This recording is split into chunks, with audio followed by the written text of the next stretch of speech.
যখন জুলাই ঘোষণাপত্রের কথা বলছি, আমরা যখন জুলাই সনদের কথা বলছি, আমরা যখন মৌলিক সংস্কার বাস্তবায়নের কথা বলছি, ঠিক সেই সময় ওরা বলে রাজনীতিতে নাকি আবেগের জায়গা নাই। আর আমরা বলি জনগণের ন্যায়সঙ্গত আবেগকে বাস্তবে রূপান্তর করাই আমাদের রাজনীতি। জনগণের মধ্যে আবেগ সঞ্চার হয়েছিল বিধায় জনগণ 24-এর অভ্যুত্থানে বুকের তাজা রক্ত রাজপথে ঢেলে দিতে কুণ্ঠাবোধ করে নাই।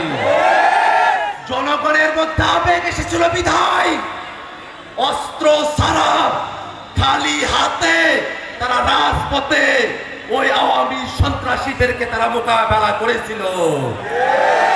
জনগণের শক্তিকে ভুলে যাবেন না। জনগণকে আবেগী বলে জনগণের চাওয়াকে ছোট করে দেখবেন না।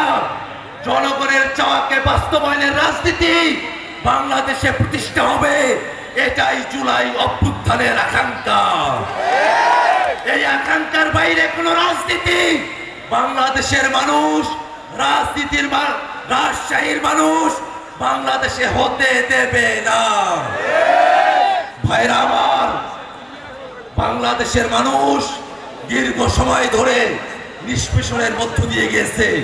দীর্ঘ সময় ধরে সাম্য, মানবিক মর্যাদা, সামাজিক সুবিচারের গল্প শুনেছে, কিন্তু 54 বছর হলো সাম্য, মানবিক মর্যাদা, সামাজিক সুবিচারের বাংলাদেশ আমরা পাই নাই।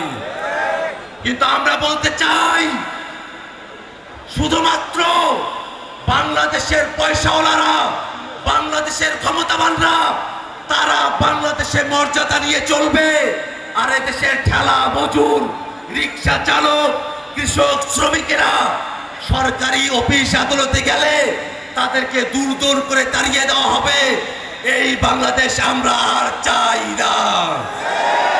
আমরা এমন এক বাংলাদেশ চাই যেই বাংলাদেশে সরকারি অফিসে গেলে, আদালতে গেলে, পাসপোর্ট দেওয়ার জন্য গেলে বাংলাদেশের প্রত্যেকটা মানুষ মানবিক মর্যাদায়, সম্পূর্ণ মর্যাদার সাথে রাষ্ট্রীয় সেবা তারা গ্রহণ করতে পারবে। বাংলাদেশের মানুষের ভাতের অধিকার, চিকিৎসার অধিকার, শিক্ষার অধিকার সংবিধানে এখনো স্বীকৃতি দেওয়া হয় নাই। স্বাধীনতার অর্ধ শতাব্দী চলে গেছে, বাংলাদেশটাকে উন্নয়ন করতে করতে মহাকাশে পৌঁছে যায়, কিন্তু বাংলাদেশের মানুষের শিক্ষা, স্বাস্থ্য, বাসস্থান, চিকিৎসার অধিকার সংবিধানে অধিকার হিসাবে আসে না। এমন সংবিধান আমাদের প্রয়োজন নাই।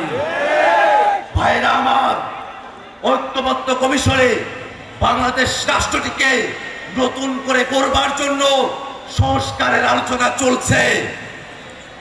বাংলাদেশে ফ্যাসিবাদ বিরোধী রাজনৈতিক পক্ষগুলো, রাজনৈতিক দলগুলো যখন মৌলিক সংস্কারের দাবিতে সকলে এক হয়ে যায়, একটি দলের কারণে মৌলিক সংস্কারের প্রস্তাবনা ঐক্যবদ্ধ কমিশনে আটকে যায়।